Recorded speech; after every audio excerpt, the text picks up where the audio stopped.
Assalamualaikum warahmatullahi wabarakatuh.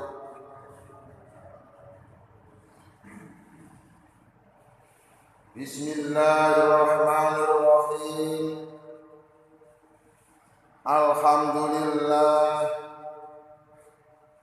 Alhamdulillahilladzi ahyana ba'dama amatana wa ilaihin nusyur. Wa ba'du, an Abi Sa'idin Al-Khudri qala laqad kana salatul zuhri tuqamu fadhahabat dhahibu ilal baqi'i fayabzi hajatahu summa yatawadda'u summa ya'ti wa Rasulullah sallallahu alaihi wasallam fi raq'atil ula mimma yutawwiluha. Artosipun an Abi Sa'idil Khudri utawi hadis menika bersumber saking Abu Sa'id Al-Khudri. Kala sampun ngocap sapa Abu Sa'id Al-Khudri, lakot kana temen wis ana, lakot kana sungguh pernah terjadi sholatul zuhri, yaitu pernah terjadi sholat zuhur, tukomu kang wis dikomati apa sholat zuhur, ya teges dimulai. Fazahaba dumbadak mundur, fazahaba dumbadak pergi sapa azaibu seseorang, azaibu seorang makmum pergi ilal baqi'i, pergi ke bakek atau pergi ke WC. Faya kezi mongko nyelesekna sapa zahid, nyelesekna hajatahu ing hajate zahid. Summa yatawadda'u banjur wudu sapa zahid. Summa ya'ti banjur datang kembali sapa zahid. Wa Rasulullahi, padahal Rasulullah sallallahu alaihi wasallam firraqatil ula masih sholat dalam rakaat yang pertama. Mimma yutawwilu sebab ndawakna sapa Rasul, ndawakna ha ing rakaat yang pertama. Hadis bersumber dari Abu Sa'id Al-Khudri. Ia berkata, pernah terjadi sholat zuhur sudah dimulai, sudah dikomati atau sudah dimulai, tahu-tahu ada seorang makmum yang mundur dari barisan sholatnya, pergi menuju ke toilet, pergi menuju ke WC untuk buang air besar, dan setelah selesai lalu orang tersebut berwudu, kemudian kembali bergabung ke barisan sholat, dan ternyata Rasulullah Sallallahu Alaihi Wasallam masih sholat dalam rakaat pertama karena beliau memperpanjang sholatnya pada rakaat yang pertama. Para hadirin, hadis kala wau kula paringi tema judul inggih menika bab anjuran seorang imam dianjurkan, disunatkan untuk memperpanjang rakaat yang pertama dalam sholat. Pramila saking menika sakmarine mengkaji, sakmarine mempelajari hadis menika, khususnya dipun tujukna dumateng para imam-imam sholat, kudune ngerti ilmu niki, sebab niki berlaku kangge imam sholat. Inggih menika bilih ngimami sholat dipun sunataken rakaat sing pertama kudu luwih dawa katimbang rakaat yang kedua. Itu adalah pada poinnya. Mila maksud hadis kalau wau kula jelasaken sebagai berikut. Bahwa Rasulullah Shallallahu Alaihi Wasallam apabila menjadi imam sholat, baik itu sholat subuh, sholat zuhur, sholat asar, sholat maghrib, maupun sholat isya, maka pada rakaat yang pertama beliau selalu memperpanjang bacaan Al-Qur'annya. Sedang pada rakaat kedua bacaan Al-Quran atau ayat-ayat Al-Quran yang dibaca pada rakaat yang kedua menika dipun perpendek. Jadi memperpanjang durasi waktu pada rakaat pertama dan memperpendek durasi waktu pada rakaat kedua itu adalah sunnah Rasul. Rasulullah Shallallahu Alaihi Wasallam memperpanjang bacaan surat pada rakaat yang pertama. Apa maksud dan tujuannya?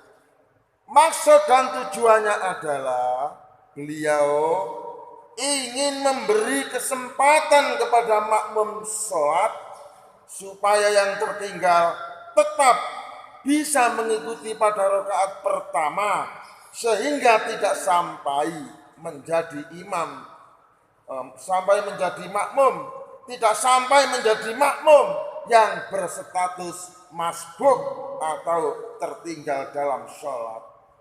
Maka pernah terjadi di saat beliau menjadi imam sholat zuhur, tahu-tahu ada seorang makmum yang mundur keluar dari barisan sholat karena dia terasa keblek ngenge, keblek kudu ngising, dia terasa mau BAB, buang air besar di tengah, bukan di tengah, di awal sholat dia itu kudu ngising.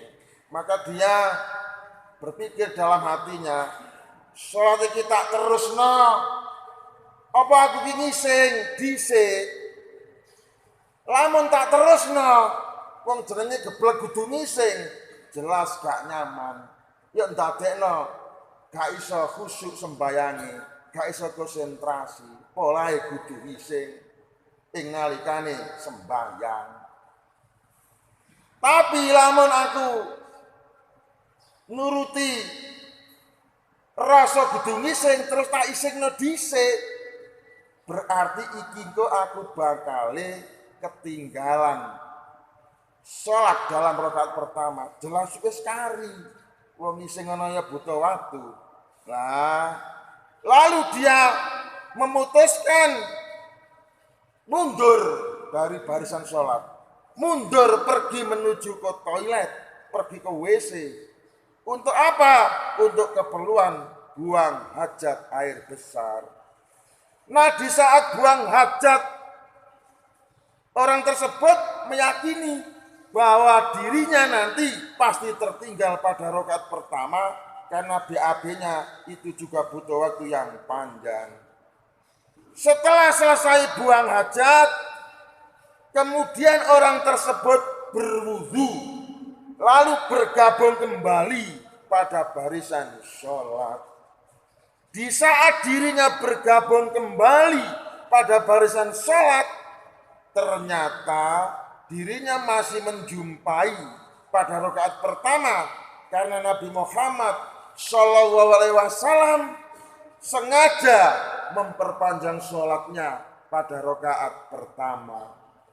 Jadi tujuan Nabi Muhammad Shallallahu Alaihi Wasallam memperpanjang rakaat pertama tidak lain adalah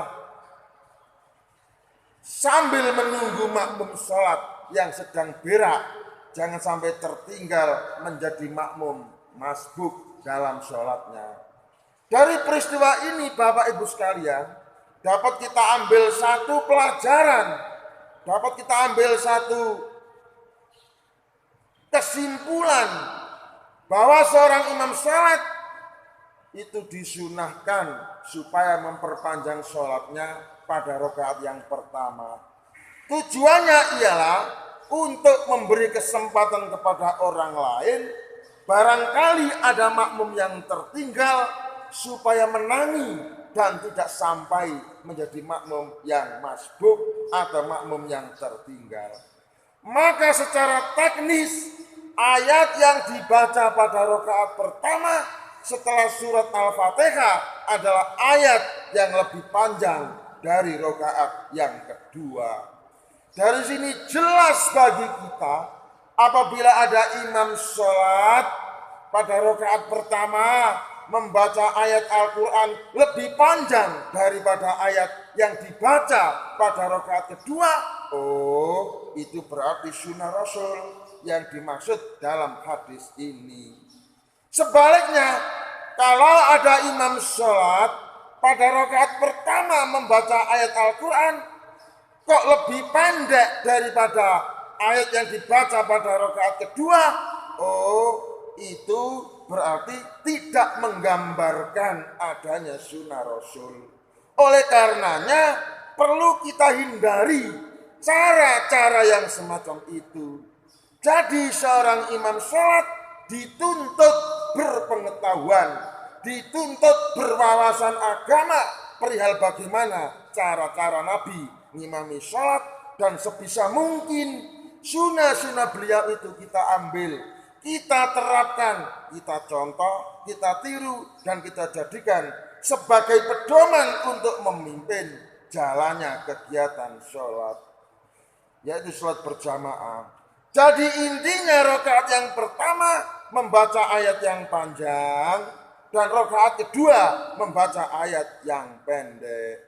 Bapak Ibu sekalian, nah kiranya seperti itu yang dimaksud hati yang saya baca.